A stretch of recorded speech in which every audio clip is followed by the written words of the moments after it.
right now, but this should be recording. If not within the next 10 seconds, it should start. So today we're going to talk about a lot of different things. The biggest thing though to me today is the ease of the use of the script and the fact that this job should not be difficult. And if it is difficult for you, then you have to learn how to assess the problems and the issues that you're experiencing in it. So what should a good day look like?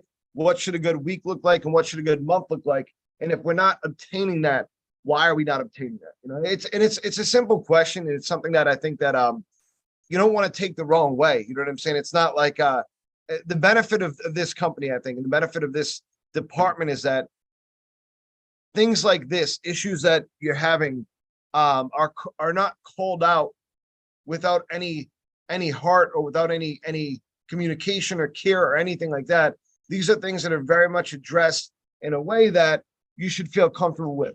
No one is judging you for having a bad day. No one's judging you for struggling in the job. The biggest thing is the most important thing is that you care about fixing issues that you might be experiencing and making them better for yourself. That's the key, most important key is there. So, and we still have a ton of people logging in. So I'm just going to turn off the waiting.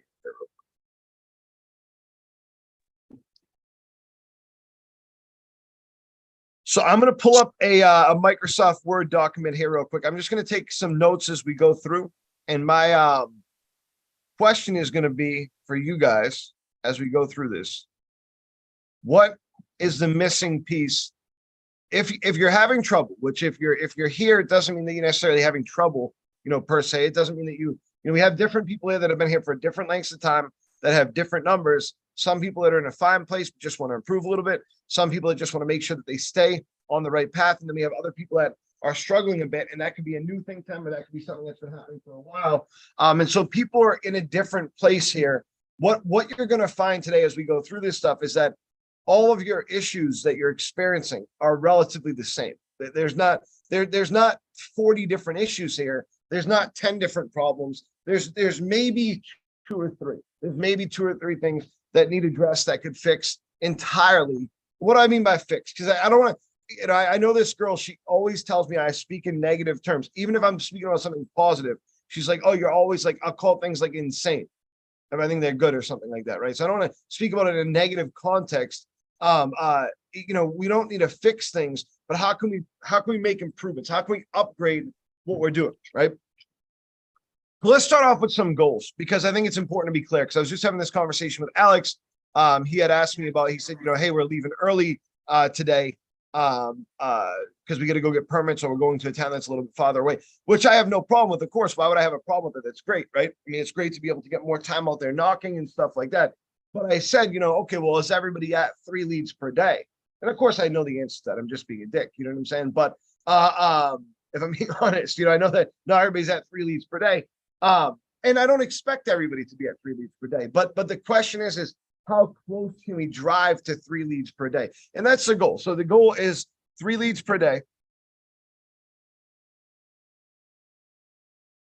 which would give us 15 per week. And the weekly average is much more important. I mean, it's not, you could have a bad day if you're making up for those bad days and you're averaging 15 leads per week. That's not bad. You can put it in perspective for yourself. You're knocking to get that. You're knocking probably 500 to 600 houses, okay? And you're talking to maybe 30 to 40% of those people to obtain those 15 total leads, okay? So that's a significant amount. That's a significant amount of failure, okay? All right, and speak again, not in negative terms here, but that's a significant amount. I mean, fuck, if you were hitting 50% of them and setting 50% of them, that's still a 50% failure rate, okay? And that's going to be important for us to talk about here coming up, because I think that's part of the problem is that people get affected by failure a lot of times more affected than they do by winning. And in a job where your intent is to win, maybe 5% of the time, you know what I'm saying? I mean, that can get pretty negative, even if you don't mean it to, you know what I'm saying? So 15 leads per week is the goal. That 15 leads per week should get you a minimum of 7 demos per week. That should be your minimum goal. Now, I would say this, that you want to strive to get, obviously, 12 demos per week. And the reason why is because that's when you're maximizing your amount of money per demo, right? So to me, I've always looked at it like this. Like if I got 6, okay, not only am I losing that 7th demo, but I'm losing like $15 per demo. Actually right now it's $20 per demo I'm losing for every other demo that I already got, right? So I'm not just losing that one demo there. I'm losing $20 per other 6 demos. Does that make sense? Because I'm not hitting that 7th one. So if I get that 7th one, I'm getting 85 or is it 7? Yeah, 7th, right?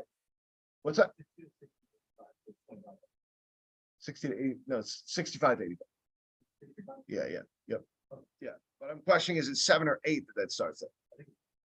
Okay, cool. Whatever it is, whatever. Let's just go off that, right?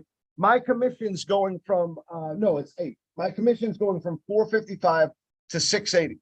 Okay, from 455 to 680. All right. So that's a significant increase in pay, and that's from one demo, right? So I'm looking at it like that. Like, so with 12 demos, it's not a matter of like, hey, 12 demos is where my commission stops. No, if I can get more, then great. But if I'm not hitting 12 demos, I'm losing, in that case, up to really, if I'm hitting 3, I'm losing up to $60 per demo for my other demos, right? If I'm at 85 per, fine, it's $15 that I'm losing per demo. Either way, I'm losing money that I would have already had, right? So in the case of, for example, 11 demos, 850, 12 demos is 1,200. I'm going up significantly based on that one last demo. So that's why my goal would always be 12 demos per week. Even if my numbers realistically wouldn't fit that, that's what I'm striving for, because that's when I'm maximizing my income potential as well. So then per month, we don't really have a lead goal per month. We have a demo goal per month. Okay. Per month, our demo goal, because assuming somebody might have a bad week or something like that, our demo goal is 25 demos per month. And that assumes that you're at 7 demos a week for 3 weeks, and then just for a little bit of a rough week, if you're at 4, for example, for 1 week. 25 is a good minimum to set yourself. But of course, what we'd like to be at, if we had a choice, right, if we were able to figure out a way to do this, then our primary goal would be to be at 48 demos per month, because 48 would be 12 every single week, and then we're maximizing our potential there at that point. So 48 demos per month. And it might not be, well, it's possible because we've seen people do it, but it might not be something that is extremely evident and clear or whatever, but it's like that's you're going to get that every month, but it's definitely doable. We've seen it done many, many times before. I would say that it's done at least by one person, at least per month, every single month, to be at 48 demos per month or damn close to it. Okay. When you factor in callbacks and shit like that. Okay. So, that leads me to a couple other goals that are going to lead me to those demos goals. I want to be at a 40% cancellation rate or under. And I want to be at a 90% demo rate or over. Okay. And both those things, again, they're extremely doable. We know this because we've done this before. This is not our first time doing this job, right? Those are extremely reasonable. But I think that even if you were to say, you know what, look, I'm doing real well with my lead amount. If you're at a 50% cancellation rate, even, and an 85% demo rate, those numbers are still acceptable to be able to reach. I mean, if you're at 15 leads per week and your goal is 7 demos, that's what you're at, minimum striving for. That 50% you're adding, think about what you're doing there. 40% cancellation rate brings you to like 8 demos. 90% demo rate brings you to like 7 demos at that point, even if you're setting just that minimum 15 leads per week. So this is extremely doable. Now, those leads don't disappear. Here's the thing that you guys got to understand is that there's something that's, a secondary goal for myself in this job, especially if I plan on growing or I plan on being here for a while. My secondary goal is to fill my previous, I'll call it previous record pipeline. So then that way I have demos going through where I don't expect them to go through, where I didn't know they were going to go through, right? So if I'm not only getting 15 leads per week, okay, but I'm also getting, let's say,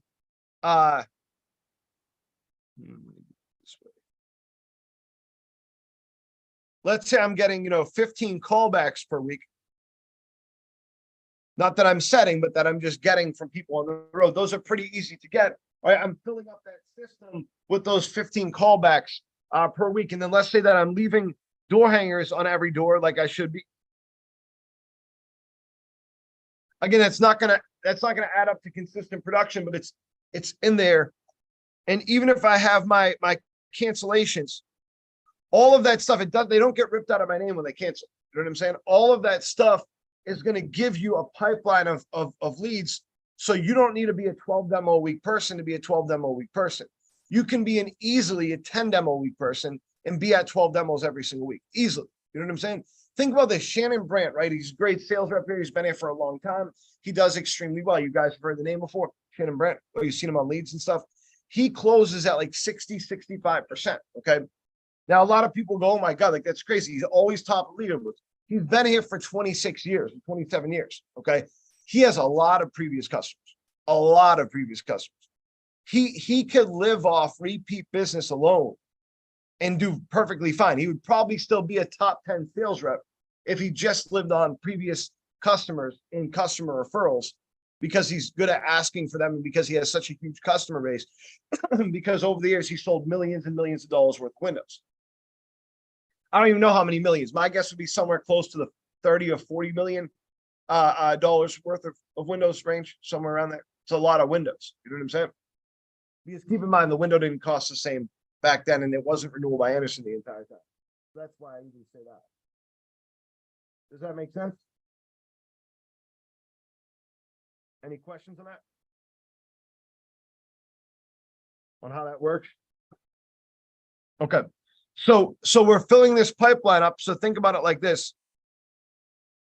If I'm great at this job, okay, or even good at this job, then I am focused on all these things. The secondary goals there, the callbacks and things like that, those things are going to fall right in line. I don't need to focus on those things for those things to happen. I mean, door hangers, if I'm doing the right thing and hanging them on every single door, then that's just a natural thing in the job that's going to happen. The callbacks are a natural thing that's going to happen if I just about to walk away and I say, hey, how about I take down your name and number and give you a call back, right? Then they're going to happen. You know what I'm saying? Like, it takes me an extra 2 seconds to look at the windows, write down the problems, write down the phone number after they give it to me, try to go for a second number and email. That's it. It takes me like 30 seconds to do that. Why not get the call back, right? Why not get the call? I'm not going to come back proud of it at the end of the day. I'm not going to come back and be like, yes, I got 46 callbacks. You know what I'm saying? But why not? Why not get that tag to my name until somebody else knocks it, or they call in off a completely different campaign 6 months from now or later? Then that's going to be in my name forever. So if that calls back, I think the time actually for a different campaign is 3 months, whatever it is. But if that calls back in even, then that's automatically tagged to my name. Why not? You know what I'm saying? Why not? Right? And I make sure I leave them with a door hanger if they're called back, all that stuff, because they have that, and they're going to be focused on if they were to call in, they're going to be focused on me getting that business. Does that make sense? Okay. All right. So we talk about all this. All right. And there's a reason for it, because I think that a lot of people have a warped idea of what the job should be. How do I know that? Just go back on GroupMe and look over the last. You're going to see 7 lead set, 5 lead set, 4 lead set, 2-0-0, or 2-1-1-0-0. It's completely inappropriate, and it really screws up the entire staff. Every time that you get 0, you're eliminating 2 leads per our minimum average. Okay, I know I said 3, but as a team, we like to be at a minimum 2 lead per day average, right? And we look at it and we go, oh, well, we must be at that. I mean, it seems like we're at that because we got these guys that are doing great. We got people at 9 set leads and all this shit. We're not. We're at like 1.75 per person per day. That's not an appropriate amount. When you think about that, every time you get a 0, you're eliminating that entire 2. You're putting the rest of that on the rest of the team's back. The rest of the team becomes responsible for making up for that production. So now someone has to get 4 in order to just simply even out production at 2 leads per day, right? So it screws up a lot of stuff. It really screws up a lot of stuff. That said, you can't really think that if this guy can get 9 and this guy can get 8 and this guy can get 5, I can't get 1. You know what I'm saying? I can't get 2. Right? You can't really think that. Well, you can't really think, hey, I got 5 before, I got 7 before, I got 3 30 times. I can't get 1. There's no way I can get 1. People just aren't interested. Okay. There's no way that you can actually logically convince yourself of that. You'd have to be a crazy person. Like that would be fucked up. You know what I'm saying? Think about that for a second, how fucked that is, really. To think, okay, if let's say me, right? Let's say I've done this job for 14 years. Okay. Let's say I decide today, I don't know how to write a lead. It's impossible for me to do. Okay. It's like I've never done it before. And there's no way, just denying completely. Nobody in this room can get leads. Like it's impossible. There's no way anybody can, right? And then I go on the road and I actually convince myself of that. Think about that, how insane I'd have to be to really convince myself of that after 14 years in the job, right? It's 30 days. Think about you at 30 days looking at yourself saying, I don't think I'm going to set anything today. I've set 5, I've set 2, I've set 8, I've set 4, I've set 3. I've watched everybody around me set leads today. The customers just aren't interested. You have to have a certain level of paranoia or a certain level of anxiety or some issue in order to convince you that the actual thing that exists, right? Does that make sense? Clear. Again, it's not like, and it's not a bad thing, guys. I mean, it's a normal human emotion, right? It's the way that it works. You know what I'm saying? It's fine. Doesn't change the fact that we got to pay attention to it. I mean, it's a very important thing to be able to manage that expectation for ourselves is extremely important. You have to be extremely intuitive. Makes sense. Fucking with me. I hear some background noise on Zoom, and it's yeah. So if you guys could mute yourselves, that'd be great. Just 1 second.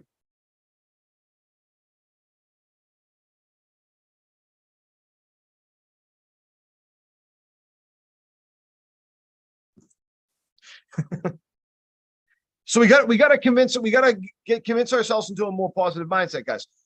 So where's the other side of this, right? Because there's if I'm not trying to be negative, right? So there's another side of this. There's another important side of this as well, where you don't have to convince yourself that you can do the job, where you can find it easy and you can look at interactions the proper way and introduce them to yourself the proper way. And so that's the first thing is want to talk about mindset is how do you go out there every day and keep a positive mindset and believe in yourself to be able to complete your goals and objectives. Okay. And look, it's not always easy. I'm going to tell you right now that I get into these times, for myself where I become extremely convinced that I am not adequate enough to either do the job or manage people, or I forget like information. It's weird. It's like I'll sit down at home ready to work to make a move like this or a training like this, and I'll just not, my mind just, I can't get it done. I just can't get it done. And or like right now, I'm working on scripting for a separate kind of company that we're starting within Renewal by Anderson, and it's like I've never written a script before. I'm just like it blows my mind. You know what I'm saying? And the amount of excuses that I tell myself, I mean, at this point, I get over them pretty easily because I know that it's just me fucking with myself. But I still feel that. I feel that 100%.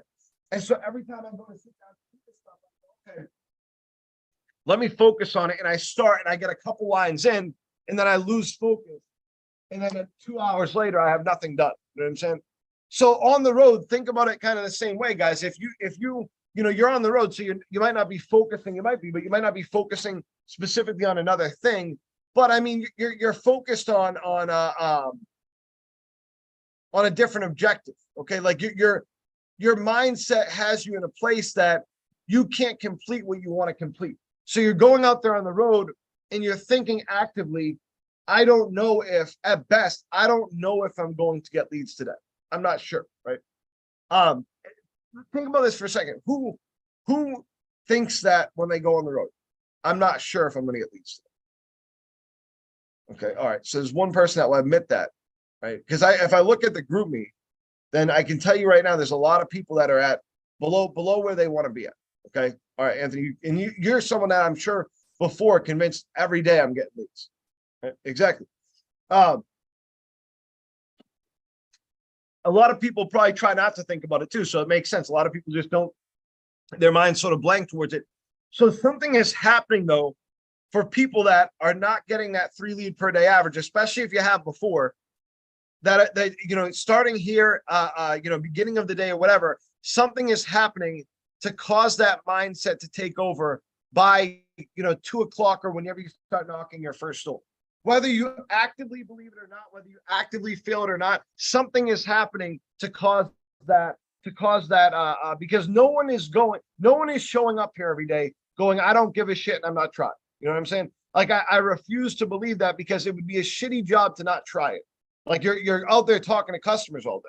You know what I'm saying? Like if you want a job to not try, and then there's plenty of jobs out there that you can just not try and just kind of hang out. You know what I'm saying? I used to work in an electrical warehouse. I would fall asleep on the metal piping. Seroquel. I didn't know that it would make you sleep like that. So I got fired for that, taking that, and yeah, it was bad. Right? Metal's not comfortable unless you are really tired. You know what I'm saying? But it worked out. It worked perfect as a bet. It was right in the front too, where all the customers would walk in. All the customers would walk in, and it's just some 16-year-old sleeping on a bunch of metal pipes. It wasn't good, that's for sure. But that's a job where you could go to work and go, I'm not trying today. You know what I'm saying? When you're dealing with customers on a daily basis, you can't go to work and say, hey, I'm just not going to try today. If you're a server, it'd be difficult for you to be able to do that. If you're in any kind of sales job, it's difficult for you to do that. So I don't believe anybody's coming in and going, I'm not going to put effort in today. I just don't care. Some people are, no doubt. I mean, that's the way it is in every job. You're going to find that everywhere you go. Some people no doubt are, but most people are here to win. It's like, who played Little League in here? Baseball. Okay. All right. Do you know that person that was probably in right field that would stand in the back picking flowers and shit like that in the field? You know what I'm talking about? All right, you're that guy. Yeah, me too. Yeah, I was that guy too. That is that there's always that one guy, but everybody else on the team's trying, but that one guy is picking flowers in the back, has no idea what's going on and just is there, right? I was that guy too in terms of baseball. I was a terrible baseball player, and I was scared of the ball too. It was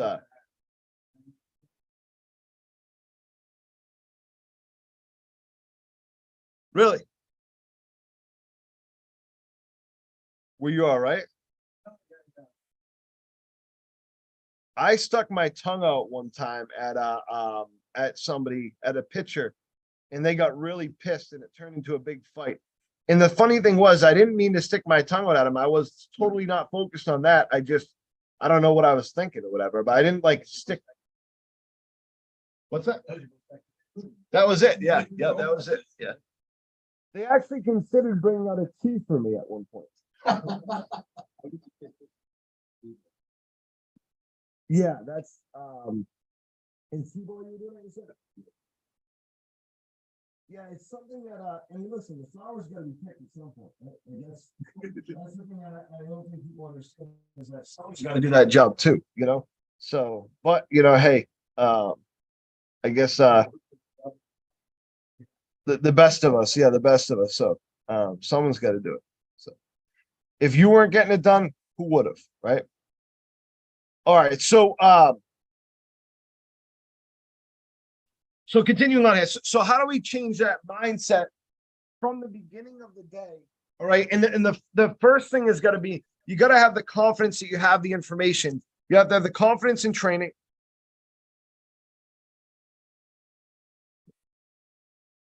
That you have the necessary information to be able to complete a goal or task. Okay. So that's the first thing. Okay. You have to have confidence that you have the information to complete that. Okay. The second thing is that you have to have true and honest examples of the same success that you're striving for. Now, someone's got to always be the first, right? Someone's got to always be the first. But I think that when you're in a negative mindset or even a neutral mindset, then that's a necessary thing, is having some sort of example, some sort of whatever that tells you, hey, this not only can be done, I've done this before, or someone has done this before. This is not that difficult. You know what I'm saying? And having that source of motivation can be extremely helpful to your overall goal and incentive structure. Does that make sense? So it's not something that you need, but it's definitely something that I think is extremely useful. Okay. The third thing that you need, okay, is you need a simple or basic way of completing said task or goal. Okay. Now that being said, it doesn't, I mean, again, is this necessary for everybody? No, but when someone is working from behind, when they're having a difficult time, this is something that becomes really, really important to their overall success, is being able to how do I put it? Is being able to be confident that they have an easy way to be able to accomplish their goal. I should say a simple way, a simple and basic way. That's why I put that down there. Not easy, okay? But you have to have some sort of game plan there, okay? You have to be able to see your end, or the end of your objective.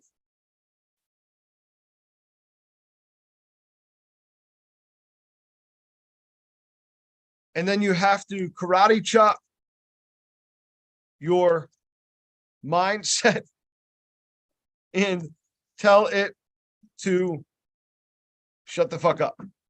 Okay. That's an inside joke thing. For someone that's not here, Nina, that's a funny thing. What's that? Exactly. Whatever that is. Not one. Never mind. I don't know what you're referencing, man. It's Luca, Luca who? the Disney movie, Luca. No, it's a different movie. Although Luca's the one with the girl. Yeah, pretty good. One person. Exactly. Yeah, I still don't know what you're referencing. So I've never heard it before. Is it a Disney movie? Yes. No, Disney sucks. Disney used to be good, but Disney's way past its prime. All right, so to talk about these things, let's go in this order then.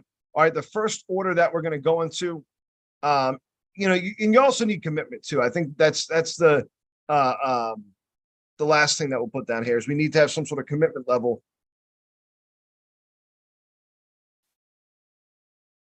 You have to have a commitment to be successful in whatever it is that you're doing. So let's insert a table here. We're going to talk about a couple of things. Okay.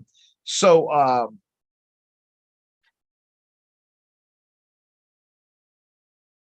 let's talk first about commitment.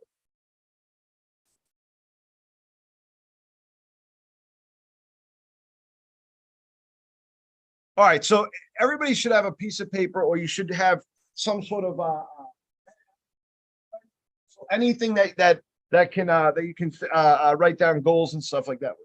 So please grab that if you don't have that. You could use your phone as well. I hate when people use their phone, but it is what it is. I mean, a lot of people, that's where they keep their notes and shit like that. So go ahead, by all means, just take care of it. That's not a problem.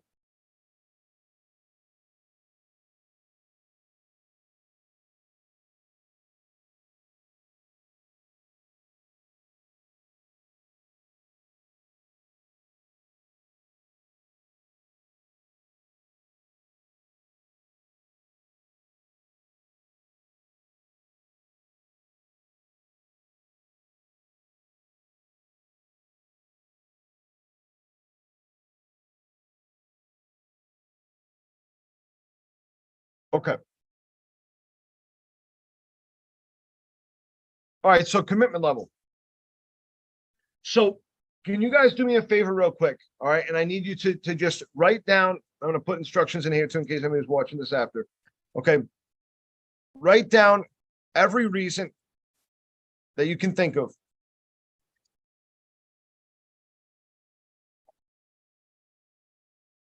to commit yourself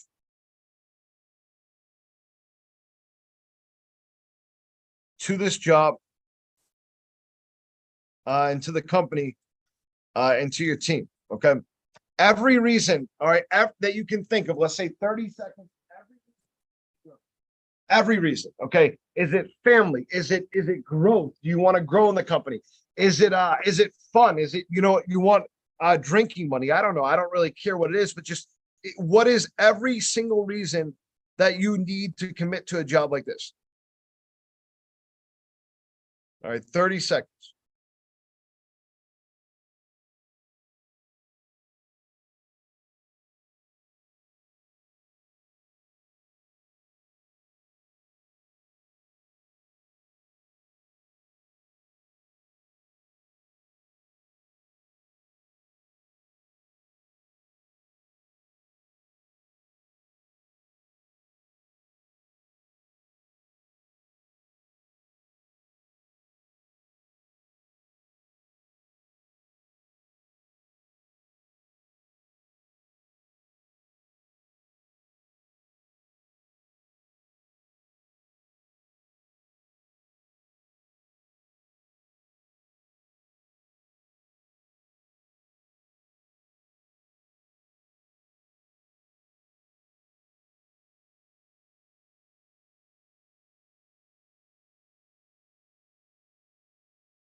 Okay. Bless you.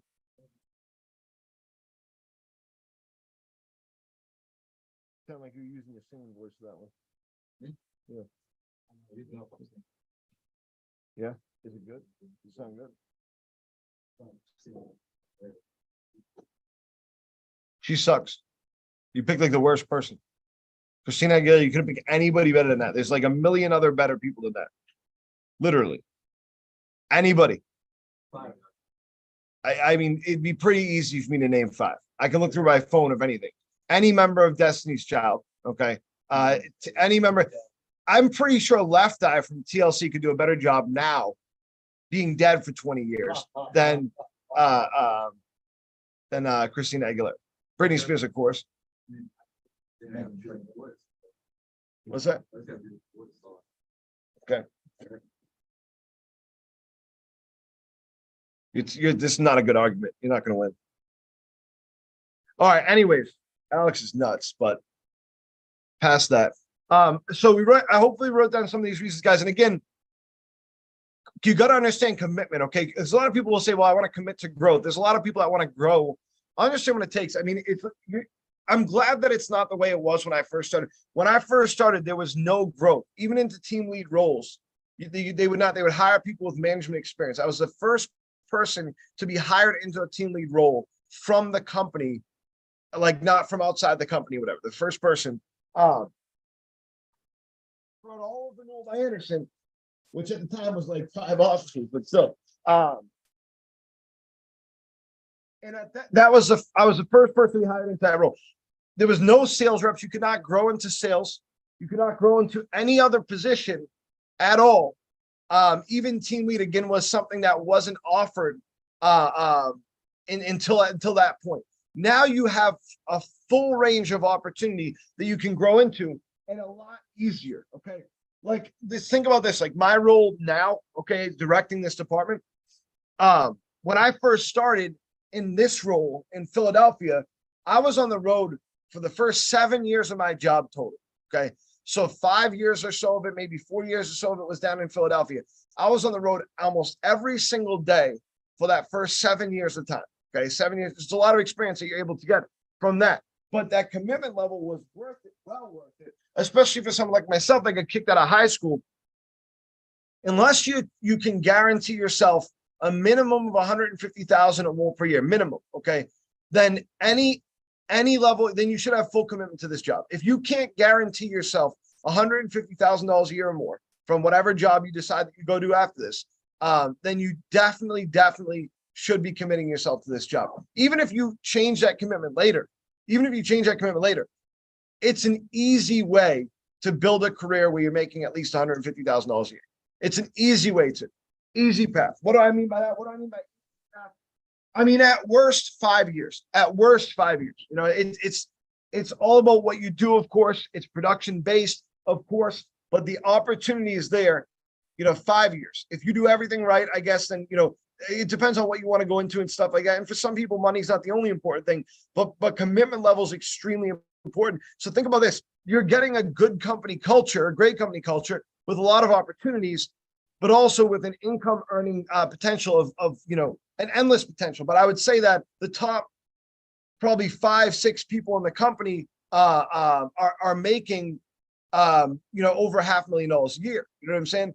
And then it doesn't. I mean, this is a job very much where you don't have the CEO earns you know, $2 million more than the person under. No, you have a job where the best top sales rep probably makes pretty close to what the CEO makes. Like it's the benefit is that this job, because of the fact that it's commission based. I wish there was a way to make every single job in the world commission based to be the best idea ever. You know what I'm saying? To find some sort of bonus structure that fit for every position. But either way, so commitment level is extremely important. And unless you know for a fact, hey, let's say you're going to college to be a lawyer, okay? Then fair enough. Fair enough. Okay. If you're going to college to be I don't know, an English teacher, okay, fine, go do that. Don't give any less commitment to this, because trust me, if you ever decide I don't want to be an English teacher, then you're going to be really upset when you fucked up a job like this where you could make a lot more money than an English teacher. Okay. My mother's been working as a teacher now since I was a kid. She was in college when I was about 10 years old. She's probably been there for 20 years or so. I probably make 4 times the money that she makes at least. And she's been a teacher for 20 years. Okay. For 20 years. It doesn't, and I would tell you this, that the first year I was with the company, full year. So the second year, really, I was with the company. I made more than she did that year. You know what I'm saying? So it doesn't, you know, and she had been in that job for 10 years at the time or whatever. She's been there for probably 25 years, I guess. Either way. Yeah, I guess it's been about 24 years. So either way, you can do this and you think about this, okay, what your parents make and people, you know, commit yourself, because again, you can at any point in time say, hey, listen, I want to go be this English teacher. I don't really care about money. I really love janitorial work. I love the cleaning toilets and things like that. It's so much fun. Whatever you want to do, right? Sheets is really appealing to me. I really want to work there. Whatever you want to do, but I would not decommit yourself from this job until you find that dream. Okay. Unless of course your dream is to do something in this job. But that level of commitment is extremely important, because that's what's going to continue your career path. So your commitment level has to be extremely, extremely high. So what we need to decide now, before we go on, and I don't need you to decide it verbally, but I need you to decide in your head, hey, I'm going to commit myself to growth, whatever that looks like for you. I'm going to commit myself to this job while I'm here, whatever that looks like for you. Okay. Does that make sense? Okay. So you have to see, the next thing is you have to see the end of your objective. And this is not long-term. This is very short-term. When I talk about this, I'm talking about a very short-term objective. Your short-term objective is for you guys now, because it's Friday. What am I going to make next week? How many demos am I going to have next week? Okay. That's the second thing. So you have to see the end of that short-term objective. And the answer should be, everybody in this training should be going for a minimum of 7 demos next week. So how do you get there? The way that you get there, guys, is start by today committing to writing 3 leads. Okay. You have your commitment level up. You're seeing the endpoint of your objective. So you have to essentially, you're deciding on your first goal. Okay. And that first goal should sets up the second goal. When you complete that second goal, then you're getting into a place of consistency. Okay. So consistency is the goal.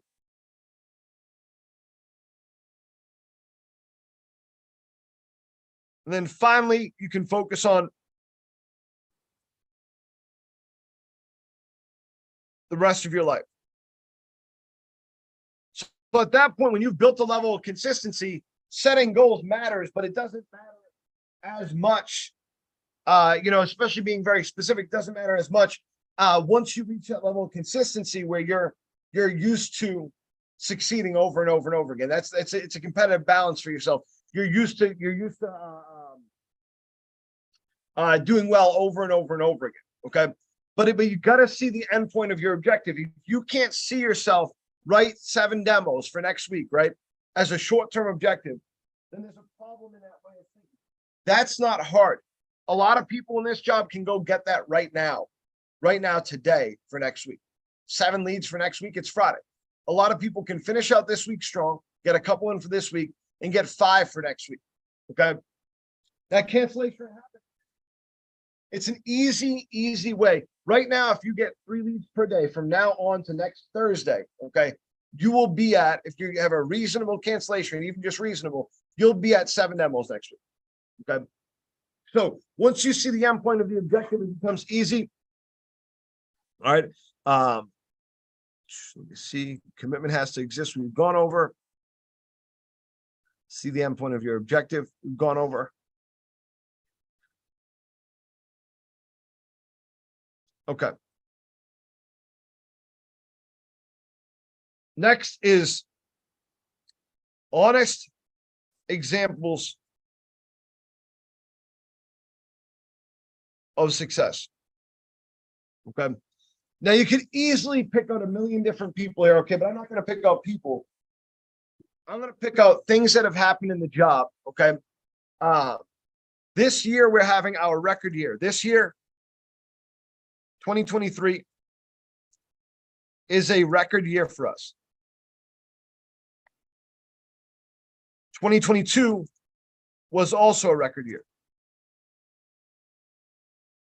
We even won this award for best team in the country. Okay. We came back from COVID stronger than any other team. The next team down from us was at under 12 million in sales. We were at 40 million. Okay. That's an honest example of success. Okay, perfect. Andre, guys, managers.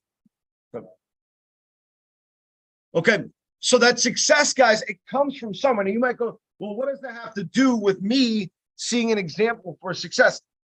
It doesn't. Central Carolina had 70 canvassers most of the year. They did 9 million in sales. Okay, 9 million in sales. All right. We did 40 million with way less. Okay.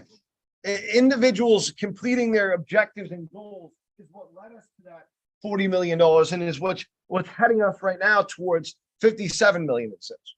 Okay. That's what gets us there. All right. So it's an honest example of success. The most demos in a week is either 21 or 23. Okay. We say 21. Okay. It's 21. Okay. Most demos in a week is 21 demos in a week. Okay. 7 is 1/3 of that, right? So if your goal is 1/3 of what the most ever is, it's definitely doable. Definitely doable. Most leads in a day is 13. Okay.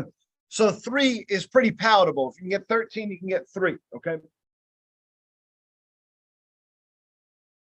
The lowest team HPD, okay, HPD stands for hours per demo. The lowest team HPD with a full team, we call a full team 8 to 10 people. This is with 8 people. Lowest team HPD for the month is at a 4.19. Okay, a 4.19. All right. What that means is that everybody on that team the entire month averaged over 7 demos per week, every single person. So 8 people all month in its entirety, every single week, average over 7 per person. So again, honest examples of success. We've seen the highest amount of leads set in a month is 126.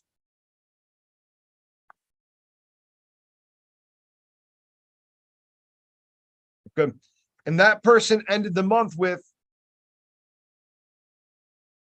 was 68 demos, I think it was.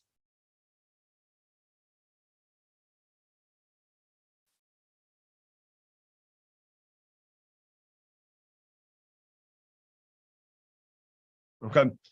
So 68 demos. So if someone can obtain that over the course of a month, okay, then you definitely can do this. The highest amount of demos we've seen in somebody's first week on their own. Okay. Most demos first week is 11. And that has happened 4 times. Okay. There's been 4 times where people have got 11 demos their first week on the road on their own.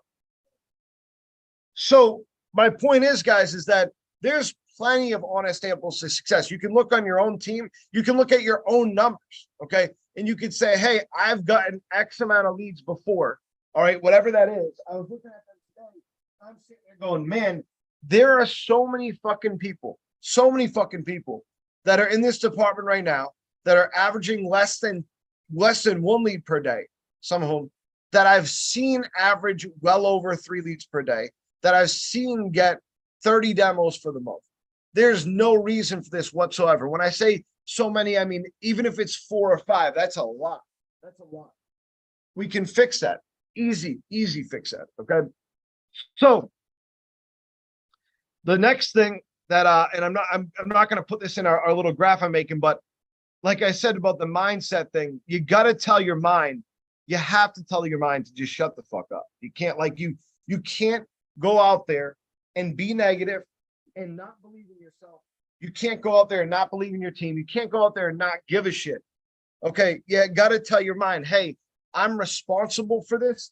People are putting faith and trust in me because they know I can do this, or they would not have me out there on the road. Like, in the bottom line is that, quite frankly, if I didn't think you could do the job, I'll be very, very honest with you. A lot of my pay comes off cost of marketing. Every time you go out there and you don't set a lead, okay, every single time, every week that you don't make commission, it costs myself and the team a lot of money, right? So quite frankly, if I didn't think you could do the job, you either wouldn't be hired or you'd be fired already. Okay. I mean, there's just no but I have full faith in everybody here. And there's not many things I'm good at. I've fucked up a lot of things. I've fucked up a lot of things, but I can tell you right now that this is a job that I've been doing for 14 years, and it's lasted this long for a reason, because I do understand it and I am good at it. It's one of the only things that I'm good at, but I am good at it. So just understand, guys, it's very important to really get rid of the negative mindset, because it's not worth it. And it really is. It's a fake thing. It is not a real thing. I got a friend that has severe issues with anxiety, panic attacks, and things like that. And the messed up thing is that, hey, I'm going through this right now. She'll know this is not a real thing. Like, this is not a real feeling, and still put herself through it. It's not her fault. It is what it is.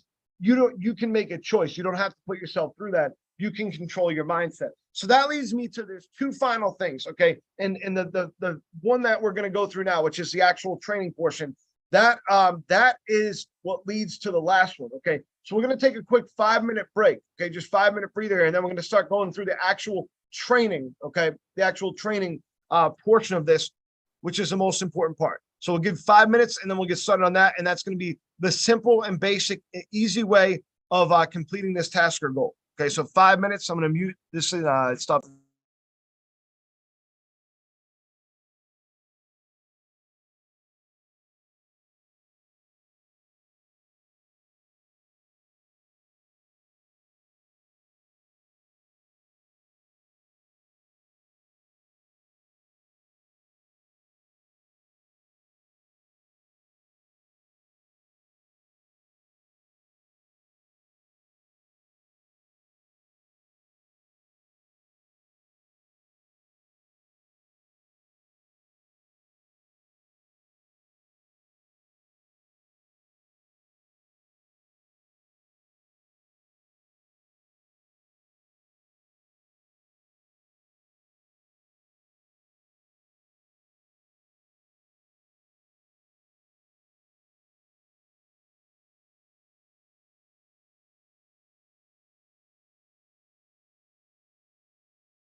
All right, we're gonna get started again.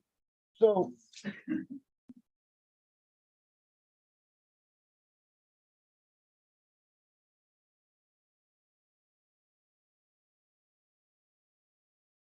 like I said, guys, this is the most important part of the training, and it's 12 o'clock right now. I want to be done by 1 o'clock. If a team needs to go and get on Zoom, that's absolutely fine. Use this time wisely to go do that. I'll give you guys a quick, because most people are here now, a quick like status update of our month, just so there's an understanding of where we're at. We had a manager meeting today, and I kind of led with this stuff. So right now, Central is in a great place to do extremely well for the month and hit over 150% of goal. Okay. When you do the math on it, you know, we're a little bit over halfway through the month, a little bit over now. We got plenty of time. The problem is today we have 19 leads running. That's not acceptable. We've averaged 26. We need to average 26 to 27. Very, very quickly that can change. Now, that being said, we have 19 in there for tomorrow. Okay. So that's a good start. You know, plenty of time. West is a little bit behind their 130%, above their 100% though. Needs to average probably 8 to 9 per day in order to hit that goal, that objective of 130%. And North is kind of in the same position. Set to hit exactly 130%, but they're used to hitting like 144%. So that's what we're looking for from them. For sales, we're at 2.2 million in Central. We need to do at least another 1.2 from us, 1.3 to be in a comfortable spot. There should not be a problem at all. B, West and North, their close rate's been a little bit down, not our fault, but very important that that gets taken care of and that the average sale goes up a little bit. We need at least another 500,000 from each of them. They're each at 500,000 right now. If you do the math at that puts us at, let's see, 3.2 right now. Okay. If we do another one from here, 1.2 from here, 1.3, that puts us at what? 4.5. Okay. We do another million from them total. Then we're at a 5.5 million in sales. Okay. That's good. That's what we want to be at. Puts us right on path after last month of our goal of 57 million, 55 to 57 million. Okay. All right. So the next thing that we're going to get to again is a simple and basic way of completing these tasks or goals. Okay. So this is what's important right here. From a training perspective, simple and basic training. Now, here's the thing is I am extremely cautionary when it comes to training at this point right now, because I don't think that it's necessary to do all of these things. I think it's very simple problems that lead to very big issues. And again, I don't think it's 12 different issues. I don't think it's 15 different issues. I don't think it's 4 different issues. I think it's really 1 or 2 different issues, maybe 3, that can really be summed up in training that we've already done, that we've done a million times. Okay. I was up in North the other day, and one of the guys, Feller, from training the prior week, he's on the road now, and he's like, "Hey, I'm like your biggest fan. I watch the training videos every single day," and this and that. And he literally could pinpoint in which video what was said. And I think that, guys, that is something that will lead to success for people, simply on the fact that, I'll give you an example. One rebuttal that he was using that we haven't heard in a while, right, is that, may I make a suggestion, or does that sound helpful? Well, I'll see you guys later. When a customer says, "I'm not interested, I can't afford it," or something more specific than that, look, I need to get my roof done, I have other projects, or whatever. Okay. Person, let's just go, can't afford it. Okay. May I make a suggestion? I can't afford this right now. Well, I'm glad that you said that, Mr. Jones. That's exactly why I'm here. Okay. Simple rebuttal. Well, Mr. Jones, I'm actually glad that you said that. That's exactly why I'm here. You see, all I would do is simply have one of our foremen come out to see if we can even do what needs to be done here.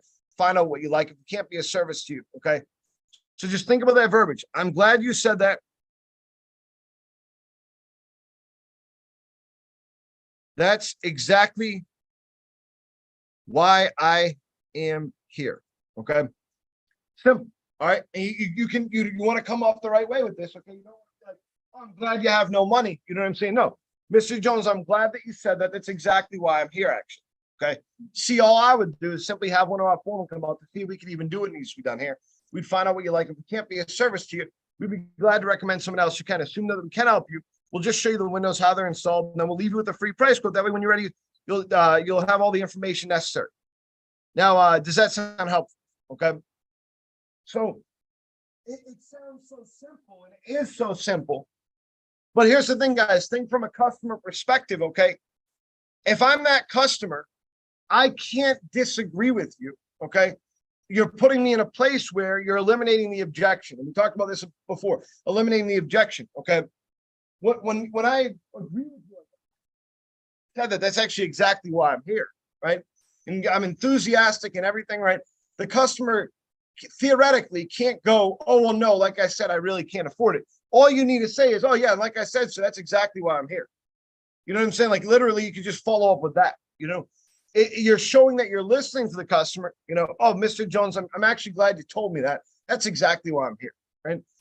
You're listening to the customer in a simple way to transition to the next part of the script. And really where people are losing in this job right now, when people are not getting leads, they're losing in the transitions. That's what they're losing in.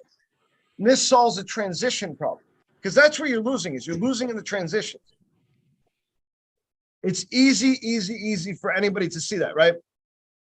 So again, I'm just going to go through that one more time. Okay, as the customer, I say, man, make a suggestion. The customer says, I can't afford that right now or whatever. I'm not interested, whatever.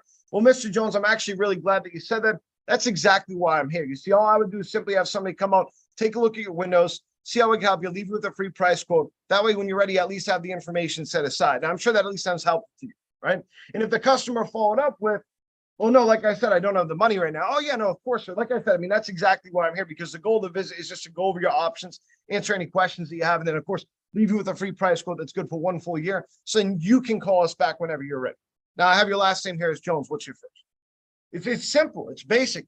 But you're losing in the transitions. That's what you have to remember is you're losing in the transitions. Most people in this job, when I say there's not 12 different things that people are fucking up. There's not 12 different problems people have. It's confidence is one. Confidence is one. You got to go out there believing I'm going to get this shit done today. You know what I'm saying? Number 2 is transitions. Okay. And number 3 is getting caught up in probably the window problems or something like that. We'll address that. But these two, if we can solve these two of confidence in transitions, then that solves a lot of problems. You know, confidence in transitions, guys, that makes up your 3 to 4 leads per day, really.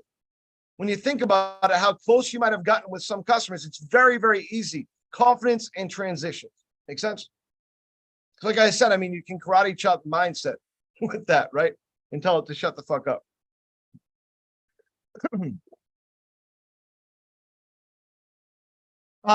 So getting past that, we've gone through a million different ways to do it, guys, killing the objection rate.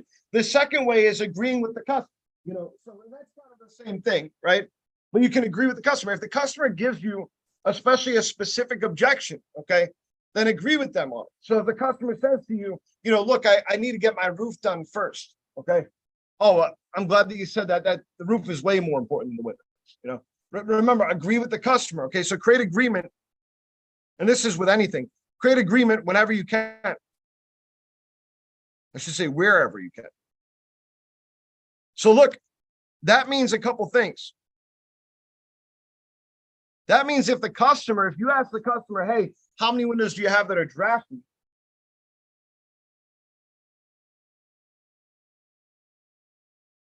If you have to ask the customer how many you have that are drafty, then the customer says something like, no, my windows are fine. I don't have any drafts, right? It's an opportunity to create agreement, right? You're not going to say, oh, yeah, I know your windows are fine. They have no problems. No, but you'll say, well, Mr. Jones, I'm glad that you're not having that issue. That's good. You know, a lot of your neighbors have been experiencing that. So I'm real happy for you that you're not experiencing that specific, right? Go ahead, Dick.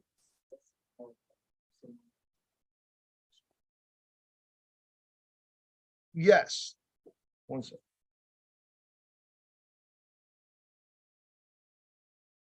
Yes, it would. Definitely. I mean, it's not, you know, is it going to fix the problem? No, it's not going to fix the problem.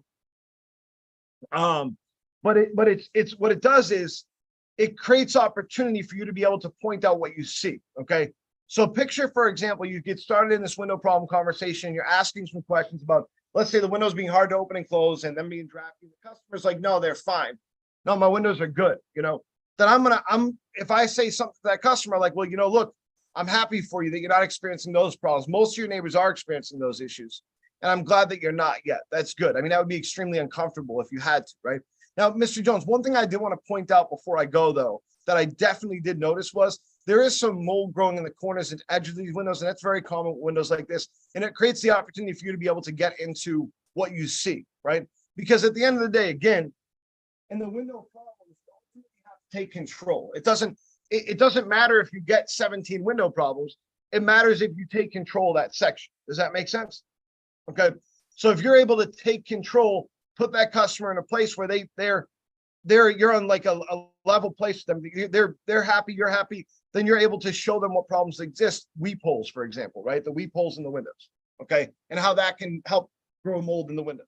The oxidation in the windows. Little issues that maybe you haven't shown them yet that give you back control of it. And then, sir, so that being said, with the issues that you are experiencing, at some point you're going to have to replace your windows. May I make a suggestion? The biggest thing is taking that control and getting that question, may I make a suggestion, out. That's the most important part. Does that make sense? Okay. All right. So the third way of doing this, so you're creating agreement wherever you can. And again, that's similar to the first way there. Okay. I'm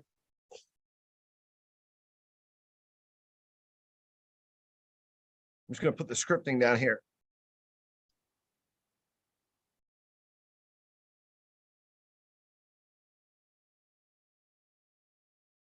We talked about this before. I don't know what to call it. I'll come up with a name for it. I can't think of what I called it. Killing the objection was one of them. But this one is very similar in a way. But, oh, Mr. Jones, now that you told me that, I'm glad that you told me that, Mr. Jones, because you told me that. Remember, you're adapting the script. Okay. Very easy rebuttal. So let's say that I get down to, does that sound helpful? And the customer's like, look, man, I just can't do this right now. My wife is in the hospital. She's gonna have surgery. She'll be fine, but just not the time for it right now. Oh, Mr. Jones, I'm glad you told me. I wish you told me from the start. I'll tell you what I'll do then instead is I'll just have somebody come out, of course, at a better time for you. They'll go over your options, answer questions that you have, and then they'll leave you with a quote that's good for a year. So you and your wife have plenty of time to think about this, and you don't have to think about it right now. That being said, I have your last name here as Jones. What's your first, right? So it's no matter what the problem is, you sound sympathetic. You sound sympathetic towards the problem.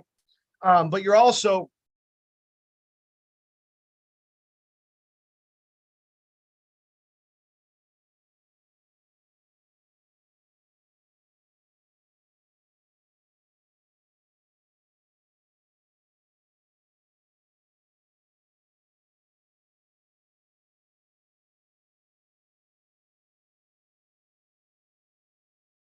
all right. You sound sympathetic, but you're also dealing with the issue in a way where it's not going to come up again. Because again, you're changing the intent of your pitch. You're saying the exact same words. And guys, this is the thing is that all of these problems, all these issues that I said, it's not 12 things, it's maybe one or two, maybe three. All of these issues, these 1, 2, or 3 issues, all of them are easily handled by taking control of the system. So you go out there today now, and where you're losing control, you grab back control of that appointment, and it's going to be a game changer for you. Because when you set that first lead, your confidence is going to go through the roof. You're going to feel a lot better about what you're doing, and it's going to take care of a lot of these problems, right? And the rebuttals are extremely important, guys. The reason why the rebuttals are important, though, is because you're going to have those basic not interested customers. You need a foundation to deal with them. You're going to have those customers that your goal is to drive 4 or 5 rebuttals deep into the conversation, not because you're going to set 3, but because you got to set a standard for yourself. Okay. And that's the thing is that my standard was when I was with a trainee, a new person, okay, on their second day, if they weren't rebuttaling enough, then I would tell them no matter what, I don't care what happens here, 3 rebuttals. Don't leave until you get 3 rebuttals up. I don't care what you have to do. That's where those speaking through the door thing came from. So you don't got to do that specifically. But the thing is that what I explain to people is, because you might go, I'm not comfortable like pushing people or whatever the word you use is. What I explain to people is you have to find your line of comfortability and the customers too. And if you never push that, guys, then you're never going to find that line. You're always going to sit in a place where you're not doing enough to get an appointment, and you're still feeling uncomfortable with what you're doing, and that's not a good place to sit. You have to find that line of comfortability, set a standard for yourself. So my suggestion is today, break this down first. My suggestion is today is push that line of comfortability, right? If I get a call in from 7 customers, say they're like, oh, your guy rebutted me too much or whatever, because people will call in and they'll say that. They'll say, I said not interested, and the person just wouldn't leave. That's fine. That's fine. It's part of your job. My suggestion is today should be the day where you push that line. It doesn't mean that you're a dick. There's no reason to be a dick. That's not gonna get you anything, But I mean, when you would have given up because you don't think there's any rebuttals left, then use another rebuttal. I don't care if you have to repeat yourself even. Okay, just acknowledge it. By the way, too, repeating yourself is fine if you acknowledge you're going to repeat yourself. So if I say to a customer, if I just repeat the same thing over and over again, that doesn't work. If I say to the customer, like I said previous, okay, or as I was saying, or as I said before, any of those things are going to indicate that I know I'm repeating myself. And that's fine. That's fine. Absolutely fine. Right? So today, though, push that limit, because you're losing there. You're losing, guys. You're losing on market. These are the places that you're losing. And so trust me when I say, if you push that line, you will do well. Again, in the right direction. You don't just push it for no reason. In the right direction, though, give the customer more rebuttals to their objections. Make sense?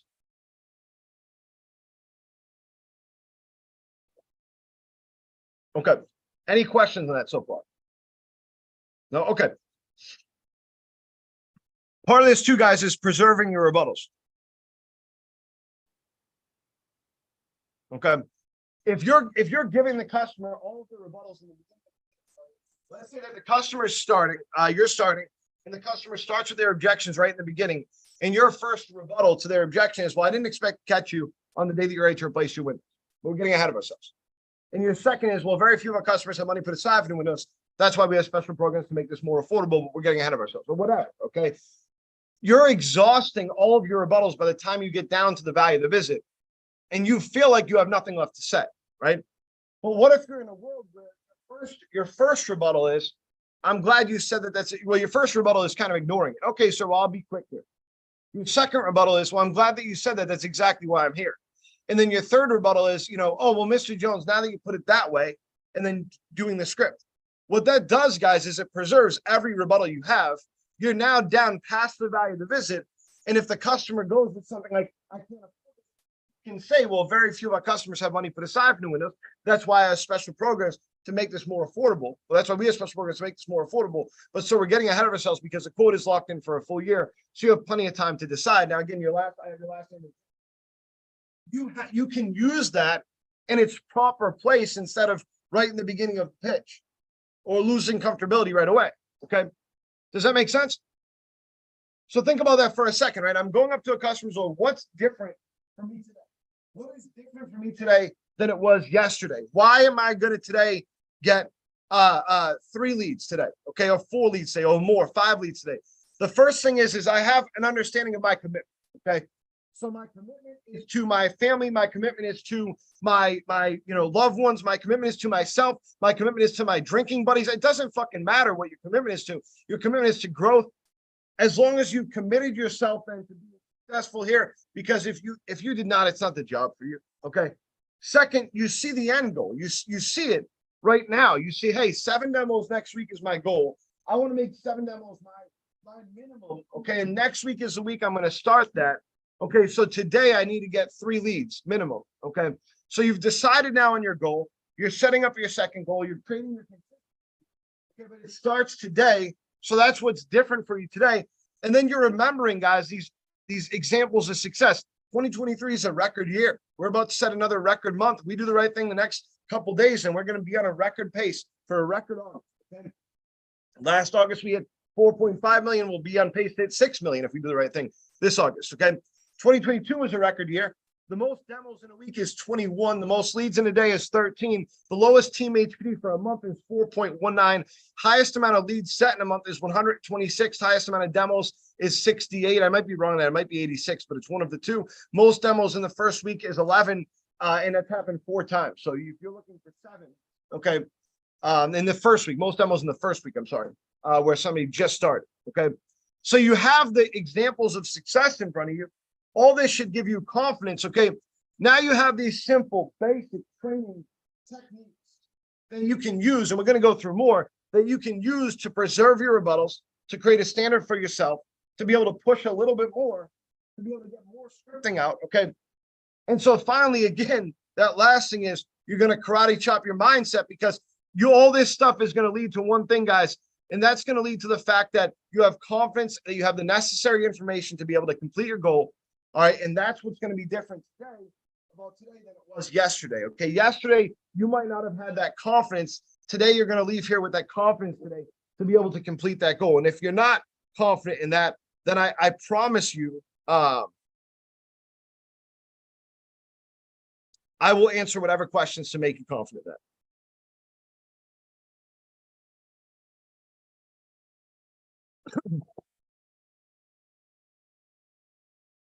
Fair enough? Okay. All right, so let's go through one more thing before we get into that part where we're going to go through these confidence things. The fact that, again, I want every person here to be able to tell me, hey, today I'm going to go in and write 3 leads, okay? And I want you to be able to guarantee that to yourself, not to me. It doesn't matter if you guarantee it to me or not, but to yourself, okay? So the next thing is the window problems, okay? You have to remember this: window problems or pain is both the most important thing and the least important thing. That might be confusing. I'll explain it to you, right? So it's the most important thing because set based on the window problems, the fact that they need windows, right? I mean, who would set a lead when they don't need windows? Okay. So yeah, it's a foundation to what you do, sure. Okay. But second, customers aren't just willing to give that information out. And it doesn't really matter if you have it before the end of the appointment. It doesn't matter as long as the customer can commit to an appointment. What makes us different than those people I've visited from Central Carolina or from Charlotte and from a lot of the other companies out there, if you remember those people I visited from Essler companies back some months ago, what separates us aside from them is that they go for the price. They say, I'd like to get you a price, and they go right for it. That's like in the introduction to their pitch. They're not allowed to push the quote being good for a year, even though it's there. They're not allowed to push that. Okay, the quote being good for a year. We set very much based on the customers being okay with getting a quote, not even the desire, being okay with getting a quote, right? That's why our cancellation rate's a little bit higher, but we overwhelm them with the lead set. Like our cancellation rate's 5% higher than theirs, but we have like tons more leads. And that's what makes up the difference there. And because we're setting based on some level of interest or need, they're setting based on need and desire. Okay, that's what they're setting based on. So it's very different.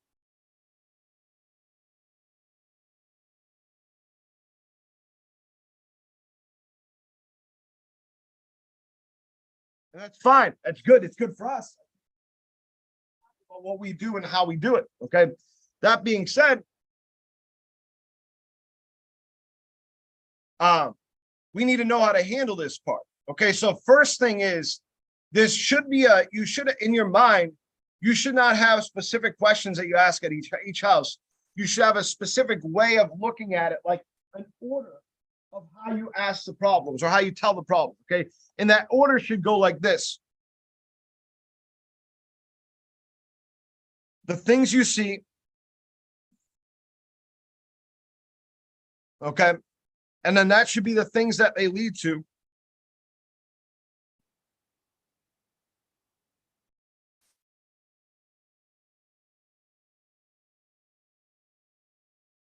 Things the neighbors have.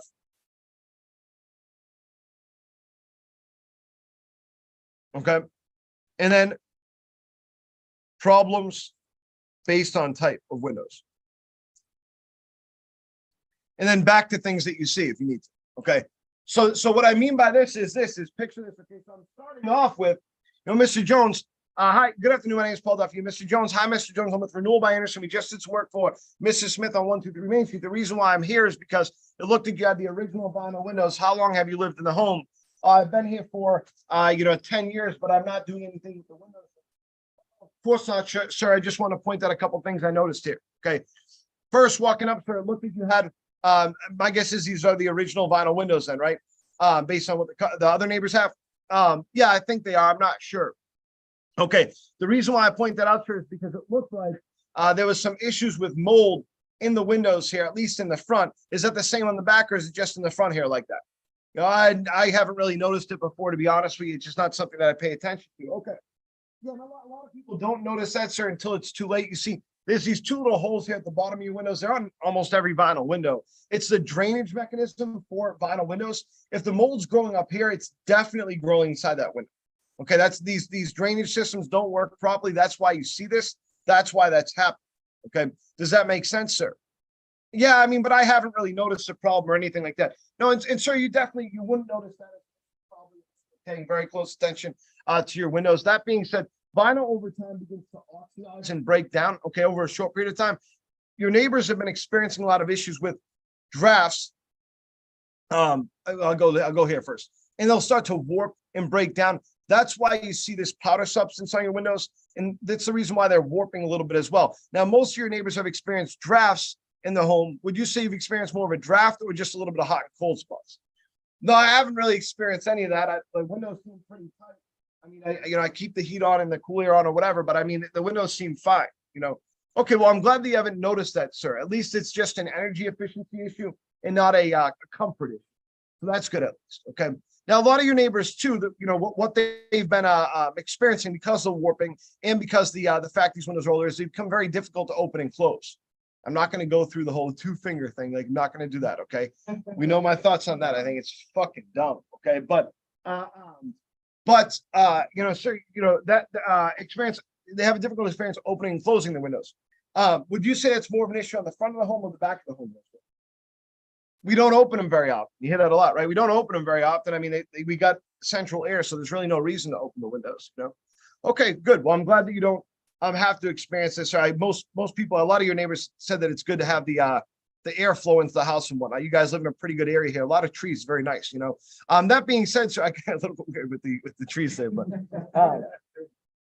that being said, sir, a couple issues that I know are coming up here for you. The first thing I noticed was that there was some rotting along the sill of the window here. That's going to happen over time with any vinyl windows like this.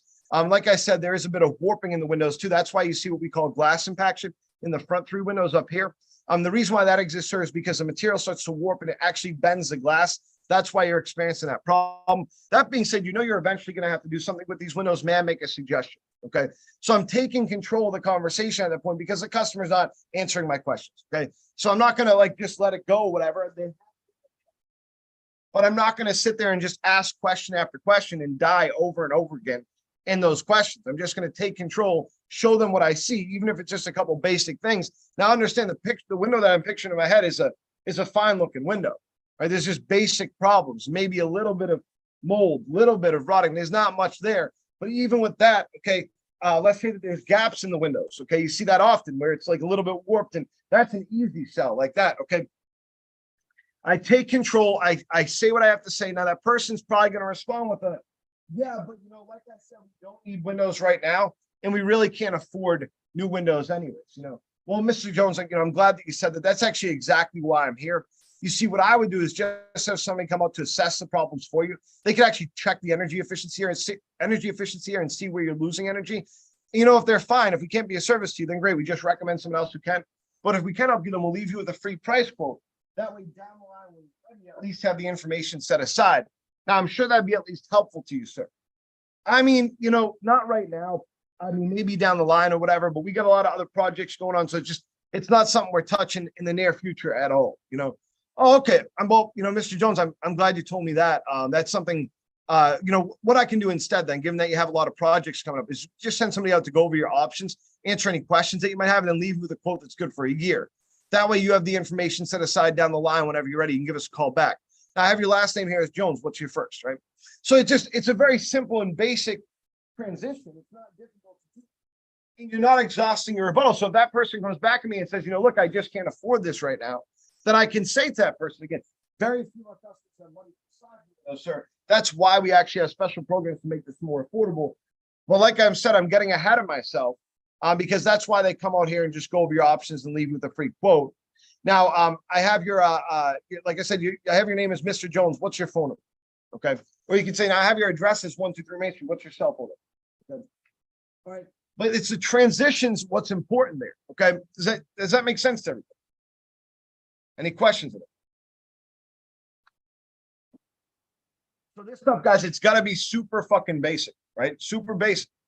Make it easy for yourself. I'm not changing the script significantly, right? Now look, I'm not just my value of the visit, by the way. I know what the value of the visit says. It says one of my form needs to see your windows to make sure we can do what needs to be done here and find out what you like. If we can't be a service to you, then we'd recommend someone else who can. Assume that we can help you. We'll show you the windows and how they're installed. And then we'll leave you with a free price quote. That way, when you already know what can be done and how much it will cost, does that sound helpful? So when I change that, I'm not changing because I don't know it. I'm just making it up. I'm just making it fit that customer. So when I say, they'll come out here, they'll actually check the energy efficiency for you, and then they'll leave you with a free price quote, and I make it short or whatever. I'm just fitting it to that objection that I just answered. I'm not changing it because I don't know it. You know what I'm saying? I know very well that the second part of the value of the visit says, well, one of my form needs to see your windows to make sure we can do it. No, sorry, wrong part. The goal of the visit is to go over your options, answer any questions that you have, and leave you with a free price quote to the penny and writing that's good for 1 full year. I have your last name as Jones. What's your first? Like, I know that it says that, okay? If I adapt that and I take out the to the penny in writing or whatever, it doesn't change anything. I'm just being quicker about it. I'm using it as a rebuttal. I'm saying, Mr. Jones, the goal of the visit is just to go over your options, answer your questions, leave you here. I have your last name as Jones. What's your first? Right? Does that make sense? Okay. Finally, the last simple thing I want to go over here before we end this, anyways, and then we're going to get to a question part here, is your attitude.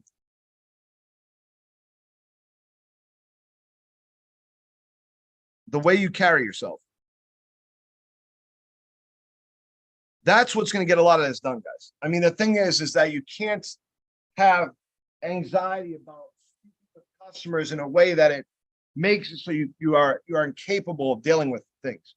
You have to be able to converse a little bit and whatnot. And it's got to sound like you give a shit. You know what I'm saying? Like you're just there doing your job. Like, I'm just cool. There's no problem. Okay. It's got to sound natural. People will read the script sometimes. And I used to have people say this all the time. Oh, well, that doesn't sound like, fuck you talking about. Your words don't determine how you sound, right? You know how ignorant I used to sound? Okay. If you look at a picture of me back in 2007, okay, I looked like the cover of Little Wayne the Carter 1, okay? I never wore a t-shirt under 6XL. I weighed 127 pounds.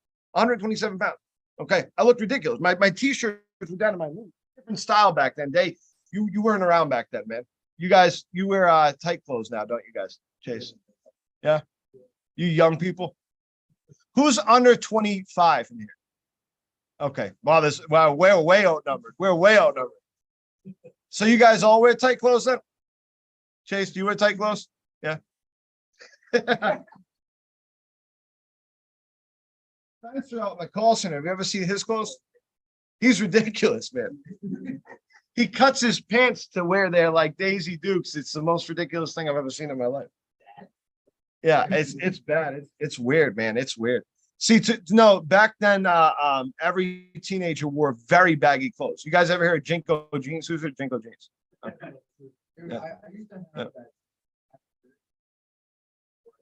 Yeah. Yep. Yeah. Yeah. Oh yeah. Who's not heard of Jinko jeans? Okay, look that up on your phone real quick. JNCO. And they are ridiculously baggy. Like, I mean, like, have you heard of these days? Look them up. Look them up. It's so crazy. I saw someone in Disney when I was in Disney. They were from Pennsylvania, actually, because I stopped talking to them. They had Jinko jeans on, and like a 90s band shirt, you know, like Weezer or something like that. And I'm like, oh shit, that's like literally that. And the funny thing is that I didn't ever realize it, but this guy's wearing a tight shirt and these jeans that are just like fucking ridiculous. You know what I'm saying? It's worth looking up. I mean, they started selling them again. It's crazy. Do you see them? They're nuts, right? Yeah, yeah, absolutely crazy. And they used to have like dragons and shit on some of them. It was just weird. Well, your attitude and how you carry yourself, guys, you don't, the script does not sound like you. That's ridiculous. You know what I'm saying? You make it sound how you make it sound. So when a customer gives me an objection, even if they're kind of a dick, right? If I say, you know, may I make a suggestion? The guy's like, you know, look, I'm not doing this right now. Then I can still say, oh no, of course not, sir. I'm glad that you said that though. That's exactly why I'm here. All I would do is just have somebody come up, just to simply take a look at your windows, see if we can help you, so and so, right? That's it, right? So even if they're kind of a dick, I can still respond back in a way that's pleasant. And to me, the best way to respond is in a way where it's like, it's unassuming. I don't know their view. I'm just, you know, I'm just here, man. I'm just doing my job. That's it. You know what I'm saying? Right? That's how you got to explain yourself. And so extremely important, right? Does that make sense? All right. So let's do this. Okay. So again, our goal, we know what our goal is: 3 leads per day, 15 per week. Your goal, obviously, so 7 demos is a minimum goal that you should have. That being said, I mean, of course, make your demo goal 12 demos because you're losing on each demo. Honestly, I'm just going to change this to 8 because you're losing more money at that point. I mean, the difference between 7 and 8 is 455 to 680 for one demo. So you're losing $20 per other 7 demos. $140 you're losing there, plus the 85. Plus the 85. That's a significant difference. I'm terrible with math. It's like $225 or something like that, right? You're losing for one demo. Okay. So 8 demos per week. Okay, 12 demos per week would optimize your numbers because at 12 demos per week, you're at the highest tier level. You can't make any more per demo, okay, than that. 25 demos per month at a minimum. Of course, if you're optimizing, that's 48 demos per month, a 40% cancellation rate, and then a 90% demo rate. Those things are your goals. Separately from that, you want to also fill your previous because previous leads pipeline, which would be get 15 callbacks a week, leave door hangers at every single door, and then remember that your cancellations don't disappear out, you know, and go nowhere. If you have a 45% cancellation rate, then you still have half those leads almost that could eventually go through, that are in your name. So it's not a bad thing. It's a bad thing to have a lot of them because it's taking up your demos. But it's not a bad thing to have a lot of leads, some cancellations, some not. You know what I'm saying? It's not a bad thing to have a lot of callbacks as long as you also have leads too. You know what I'm saying? Now, the other thing too, guys, that we don't see enough of, and I'd love to see commitment from people on this, is you can call your own callbacks, you know that, and there's an entire extra day here Saturday. What I'd like to see from people is to look at, like, start committing to your job like the way that you commit to other things. Just don't work every Saturday. Work on the Saturdays where you know you're not set up for success for the next week. If I'm going into next week and I'm going, okay, I'm usually at 8 demos a week, and next week I only have 4 in there, and I just want to make sure that I have enough in there, then that should be where you go for that extra day. That should be where you go to complete that goal, that extra day. Does that make sense? I mean, go in for that Saturday and get that production. Every Saturday you work, if you're a high producer, you're getting 3 leads, 3 callbacks. Let's say you're leaving, you know, 80 door hangers with your name on it, or 50 or whatever. You're doing these things, guys. It's going to lead to more production. And door hangers, like, you know, again, I just say it because there's a couple things. Number one, if everyone's doing that, it makes the person that knocks that door, right? If I know I'm in your neighborhood and I know that you left a door hanger on that door, I am fine with saying to that customer, hey, Mrs. Jones, we left you a notice yesterday, right? One of my associates was by, actually talked to one of your neighbors, and we saw some pretty extreme window problems here. I just want to go over those with you quick. I have no problem doing that. You know what I'm saying? But if right now, the way I have to operate, if I'm in your neighborhood, is I don't know if that's door hangers or not. I can't say that. You know what I'm saying? So, I mean, but if I know that you did the right thing there, then that makes the most sense. When you're in, it comes down to everything, guys. When you want these leads to go through, recap your appointment. We've talked about that before, right? Before you get on the phone with the office. Hey, look, Mr. Jones, just to remind you, completely free service. We're going to go over any options that you have. We're gonna test the windows for you, and then most importantly, we'll leave with a free price quote good for a year. At the end, with the make sure that you're carrying those and use it. You give them a call to actions. Mr. Jones, I'm going to give you this important reminder. This has some of our color options on it. Can you please do me a favor? Before we get to this appointment tomorrow, can you just, with Mrs. Jones, simply look at what kind of window, what it would look like to have these windows in your home, and just kind of look at some basic styles and colors. It will save us a lot of time. Will save you a lot of time. You know, simple. Give them a call to action. Well, I appreciate the time that you're giving me, sir. I know it's been kind of a pain. I know that you're on the phone for a while with the office, whatever. I'm going to give you this $500 gift card because I really do appreciate the time that you've given me. Okay. Very simple. Okay. Make sense? All right. Questions, guys. I want to know, why can't you get 3 leads a day, given this information?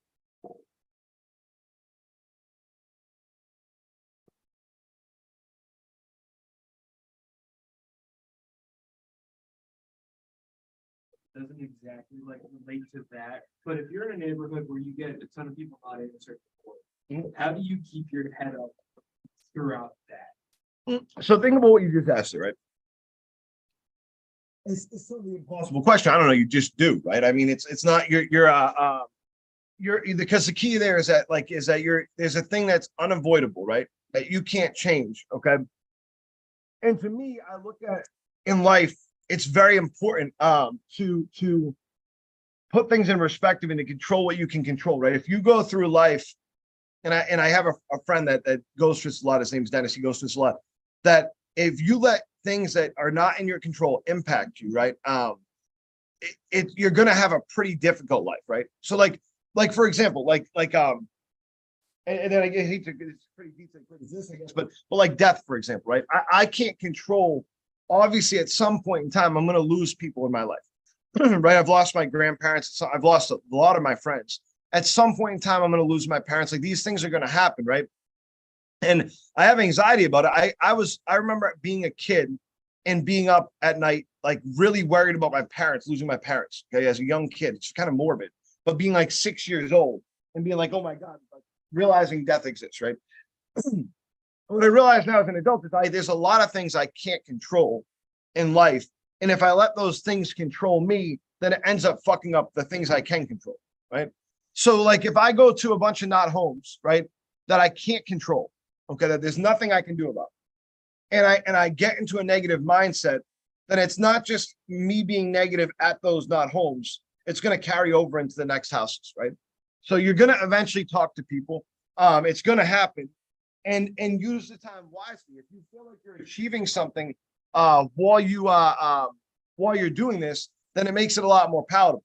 So if I realize, hey, I'm walking door to door here, every house I go to that I'm getting a not home, let's say that I'm in my mind, I'm like dry pitching that house. What window problems would I pull out?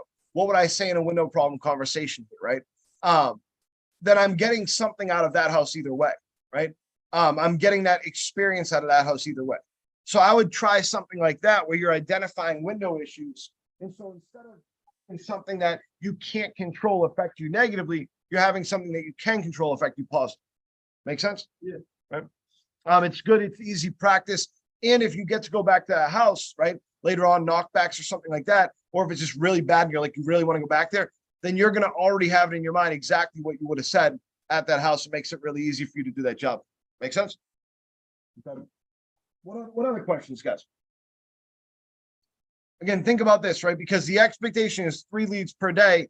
I know everybody here can do it. I know the people on Zoom here can do it.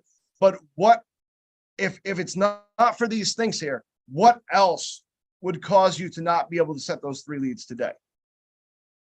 It's a nice Friday, beautiful day outside, perfect weather for this job.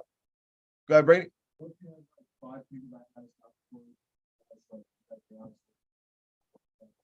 At the same time?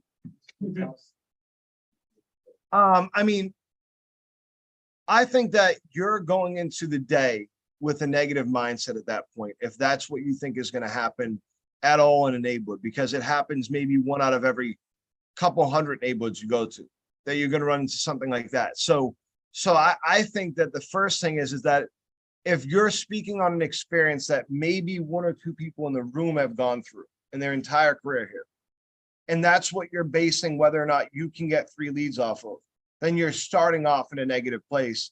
And it's exactly what I'm talking about. You're telling yourself before you get out there, there's things that are going to stop me from getting these leads. So I think it's very irrelevant. You don't, you walk away. Yeah. I mean, like, it's not, if people are mad about our pricing, right? For example, then buy a cheaper window. I mean, it's not, they got the quote already. We're not going to make it lower for them. I mean, the thing that you can say at a house where someone's saying, hey, I got a quote from you guys, you're too expensive, is you can say, well, yeah, look, we're a very high quality window. And we want to put the best in people's homes. We definitely don't have a cheap window. That's for sure. That being said, so then you say that being said, we could have a manager come back out here to see how we can make it more affordable for you. And if there's a way that we can make it, because what they would do is, it wouldn't be cheaper, but they go out there and they break down the job size, make the job smaller, stuff like that. Things that they can do, go with different financing options to try to get that to a more palatable price for the customer. Does that make sense? That's the best way to handle it. But the biggest thing is that if I'm going out there with stuff stuck in my mind, guys, that doesn't come up very often at all, that would impact my ability to get 3 leads out there, right? Okay, that's the question. Then I'm really making my bed before I get there. Does that make sense? And I don't want to do that. That's the last thing I want to do. Make sense? Okay. All right. Any other questions? All right, guys, it's almost 1 o'clock. It's 12:45. So I'm going to let you guys get out there on the road. That being said, again, remember what the goal is, guys. This is posted up to our YouTube page. Tony, can you grab that off the YouTube page and post it up there on the group me? Please, when you need to watch this, guys, remember the last part was you're leaving here with the confidence that you have the necessary information to be able to complete your goal. That's the goal here, that you have the confidence and the necessary information to be able to complete your goal. And I think that we have that. All right. You guys have a beautiful day out there. Thank you very much.